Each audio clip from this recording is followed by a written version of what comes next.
Noticias en Flash. Ya son las 2 de la tarde, 2 minutos. Hoy lunes, en Noticias en Flash. La opinión de Juan José Rodríguez Prats. Hoy a la distancia escuchamos su comentario de cada inicio de programa y de semana, quiero decir. ¿Cómo está, licenciado? Buenas tardes. Pues buenas tardes, mi apreciado Hugo. Mira, yo quisiera focalizar un tema que me parece de la mayor relevancia, pero que la ciudadanía, la opinión pública tal vez no ha puesto la suficiente atención, que es nuestra política exterior. El presidente López Obrador dijo que la mejor política exterior es la política interior. Yo estaría de acuerdo con esa afirmación porque sí, se tiene que reflejar buena gobernabilidad, buen Estado de Derecho, acreditar una imagen, un prestigio. Pero recientemente escuchaba yo, leía un periodista, un escritor, analista político español, que hablaba de que los líderes populistas tienen 3 enemigos, 3 adversarios con los que son irreconciliables. El primero es el saber de los expertos. Si vemos a los populistas, casi en todas las materias, desautorizan, desacreditan a quienes están señalando con base científica o, en el caso, por ejemplo, de la economía, con bases muy objetivas, cómo se deben conducir las políticas públicas. Y los líderes populistas rechazan esta actitud. Lo segundo son las instituciones. Evidentemente, las instituciones tratan de instrumentar un orden, tratan de fijar una política de gobernabilidad, de buena gobernanza, como también se dice, y evidentemente esos son digamos, veneno puro para el líder populista. Y la tercera, que es donde yo quisiera focalizar, es la comunidad globalizada. Yo creo que hoy más que nunca, Hugo, estamos conscientes de que las naciones ya no pueden aislarse. Estamos insertos en un mundo globalizado, toda la agenda gira en temas que han trascendido fronteras. La lucha contra el coronavirus, lo que tenemos del crimen organizado, las cuestiones financieras, la estabilidad de la moneda, las corrientes migratorias, o sea, esto es fundamental. En México tal parece que está retornando al pasado en pretender cerrarse, y a esto es una manifestación muy clara, fue el voto de abstención en la Organización de Estados Americanos, en donde una condena de 26 países a Nicaragua. Nicaragua tiene 16 dirigentes aprehendidos, 4 posibles candidatos adversarios de Daniel Ortega, y aquí inclusive recordemos que en el gobierno de López Portillo y también con Bernardo Sepúlveda de secretario de Relaciones Exteriores, con Miguel de la Madrid, se formó aquel grupo Contadora. México inclusive propició de alguna forma ayudas a los grupos que estaban combatiendo a Somoza. Hoy resulta que Daniel Ortega es evidente, y lo están diciendo gente que colaboraron con él. Por ejemplo, hay un escritor muy connotado, Sergio Ramírez, que está levantando la voz por su país, en donde están viendo un gobierno que está incurriendo en peores fallas que las que cometió Somoza. Y México se abstiene. Esto a mí me parece sumamente grave. Yo creo que ya esa tesis de la autodeterminación de los pueblos, no intervención, o conceptos de soberanía, son conceptos totalmente obsoletos, son conceptos superados. Lo estamos viendo en Europa, la Comunidad Europea, cómo se está avanzando, lo estamos viendo inclusive en los ordenamientos jurídicos, cómo todos se están homogenizando, porque ya no es factible aislarnos. Lo estamos viendo en nuestra relación con Estados Unidos, que también hay señales muy preocupantes de distancia, si no es que ya en ciertos criterios hasta de provocaciones. Por ejemplo, la carta que envió el señor presidente quejándose de intervención de Estados Unidos porque se daban aportaciones económicas a organizaciones no gubernamentales, cosa que, por cierto, fue respondida directamente por el presidente Joe Biden, que dijo que estaban en libertad de apoyar a organismos que estuvieran en lucha contra la corrupción.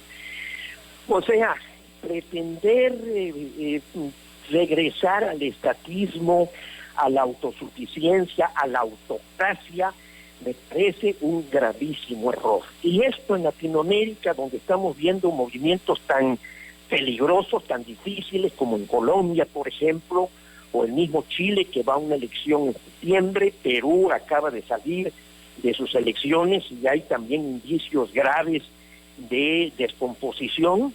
Pues me parece que nosotros, al no asistir, por ejemplo, al foro de Davos, o no asistir al grupo de los 20, o definitivamente cerrarnos, el señor presidente solamente es un solo viaje al exterior y fue para entrevistarse con Donald Trump, lo cual fue interpretado inclusive hasta como un acto de apoyo en su campaña política, en su campaña electoral. Me parece que los mexicanos debemos poner mucha atención porque México tiene una tradición en política exterior. Ha sido un protagonista importante. El Tratado de Libre Comercio, desde mi punto de vista, con todo y que en aquellos tiempos los que se dicen de izquierda se opusieron, hoy todo el mundo está consciente que es un buen tratado, que ha dado buenos resultados y que inclusive ahorita los escasos indicios de que estamos superando la crisis, pues es porque estamos en una economía vinculada con los norteamericanos, dado los apoyos que el gobierno norteamericano le ha brindado a toda la estructura productiva en Estados Unidos, que es lo que nos ha permitido que repunten nuestras exportaciones e inclusive que se incrementen las remesas. Entonces yo sí creo que los mexicanos debemos poner atención porque esto es tremendamente grave. Y lo mismo, por ejemplo, en las decisiones que se hablan de reformar el marco jurídico del sector de energía, que muchos estudiosos, yo coincido, hablan de que es una agresión, es una violación al Tratado de Libre Comercio, en donde se aceptaba este tipo de inversiones y estimulaban. Ahorita todo el mundo desea estimular las inversiones que vengan, porque salir de la crisis nos va a llevar muchos años, y sobre todo si estamos impidiendo que haya una colaboración internacional.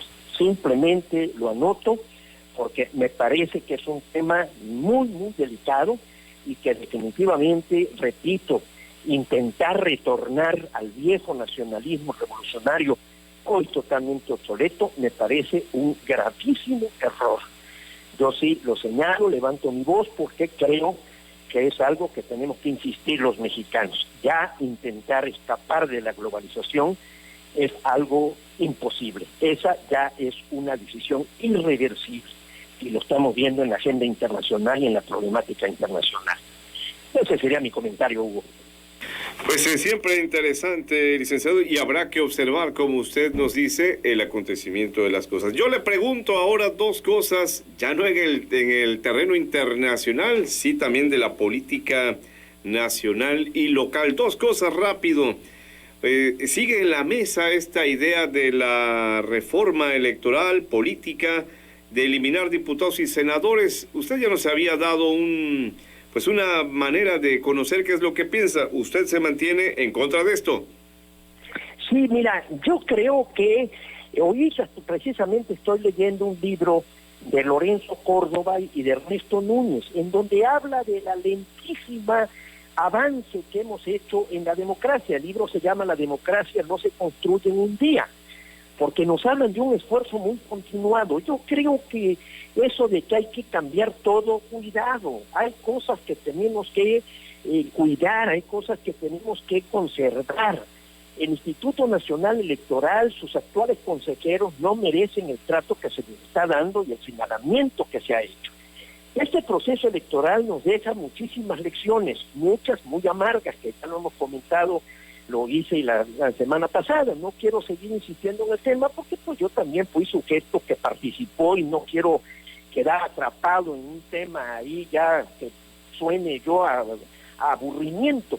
Pero definitivamente creo que debemos estar muy pendientes en qué consisten esos temas, en qué consiste esa reforma. Hay muchas quejas, yo veo muy peligroso lo que está pasando en varias entidades, cuando menos creo que hay gobernadores electos que tengo la certeza, ojalá y me equivoque, que van a resultar malos gobernantes.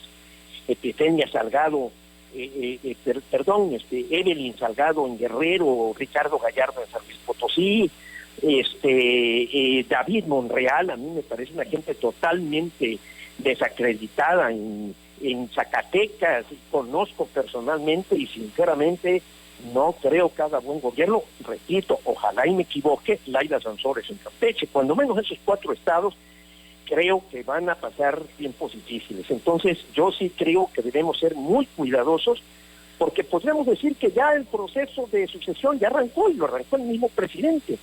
Entonces debemos meter con lupa las reformas que se quieren hacer, porque muchas de ellas me temo que van a ser regresivas. Y la democracia ha sido muy difícil, como lo demuestra este libro, en la forma que hemos ido avanzando. Última que le pregunto, ¿ya sacó sus cuentas para pensar en si le alcanza a llegar a San Lázaro? No, definitivamente quedé fuera. Y mira, esa página ya quiero darle vuelta, porque desafortunadamente, y lo dije la semana pasada, pues estoy viendo figuras o nombres que, mejor dicho, no estoy viendo gente que en realidad sea conveniente para elevar la deliberación, para elevar el nivel de debate que es tan necesario. Esto es algo que yo he dicho muchas veces en tu programa, Hugo, de la necesidad de saber discutir, deliberar. Esa es la función principal, y eso es lo que a mí me ha dado la experiencia legislativa de 15 años en el Congreso. Entonces, ir a discutir sinceramente con Fernández Noroña, pues me parece no muy atractivo. Decía algún pensador, nunca discutas con un insensato, porque la opinión pública o la gente puede no notar la diferencia. Eso es cierto. Cuando uno discute con una gente que no tiene niveles, muy probable que uno también descienda, y entonces en lugar de una buena deliberación, pues terminemos a cachetadas y a base de insultos. Entonces, sinceramente, yo sí deseaba, porque acredito ahí en el diario de debate 541 intervenciones que tuve en 15 años, yo sí deseaba y me siento preparado para el debate, pero viendo la forma en que se va a integrar, me parece que va a ser una legislatura que va a estar muy por debajo de las expectativas de lo que México requiere. Me estoy consolando, me estoy resignando, sí, y también dirigiendo mi vida, porque yo soy político, pues a las siguientes actividades. Viene la renovación de dirigencias nacional y estatal del Partido Acción Nacional, y ahí yo espero el poder participar. Eso es así. Ya nos había dicho también que le va a dar vuelta la hoja, pero teníamos que cerrar primero el punto, ¿no? Ya hoy sabemos, usted nos dice, no le alcanza para llegar allá a San Lázaro. Por cierto, y a propósito, los coordinadores allá en San Lázaro ya están nombrados. Ahí cabe también preguntar, Ignacio Mier al frente de la bancada de Morena, me dicen, o más bien, Jacob Polensky es el que va a sustituir a Ignacio Mier. Jacob es la que está Rubén Moreira por el lado del PRI. ¿Tampoco esos nombres le convencen? No, mira, yo te podría decir que formé parte de 5 legislaturas. En la 55 el coordinador de la PRI era Fernando Ortiz Arana, el coordinador del PAN era Diego Fernández de Ceballos. El coordinador del PRD, la coordinadora era Rosalvina Garavito, allá en la 55 legislatura. Después en el Senado, pues también me tocaron gentes de una gran nivel parlamentario, profesionales del parlamentarismo, no los veo. Rubén Moreira no viene antecedido por un buen desempeño en Zacatecas, y en Coahuila, y no estoy inventando nada que no sepan los mismos corrientes. Por parte de Ignacio Mier, pues tampoco le veo ningún tamaño. No te puedo decir que Ortiz Arana o Diego se subían a la tribuna y eran temibles, o muchísimos oradores, el mismo Muñoz Ledo que no entre, o Pablo Gómez. Es lamentable Pablo Gómez, que estando en Morena, pues también se quede fuera, porque ese es lo que podrían defender la política pública del presidente López Obrador.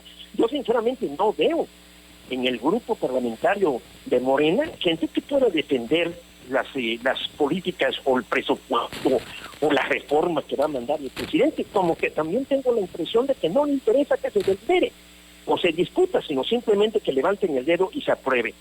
Entonces, yo así veo, discúlpame si soy un tanto escéptico, pesimista, o mucha gente con certeza me va a criticar que respiro por la herida. Es factible que sí tengan cierta razón que estoy respirando por la herida, pero ese es mi pronóstico. Por lo tanto, sí creo que ahí perdimos una nueva oportunidad de ir mejorando el poder legislativo, y una democracia sin poder legislativo, sin un buen parlamento, sin un buen nivel de liberación, es una enfermedad muy grave que daña a todo el aparato del Estado en su conjunto.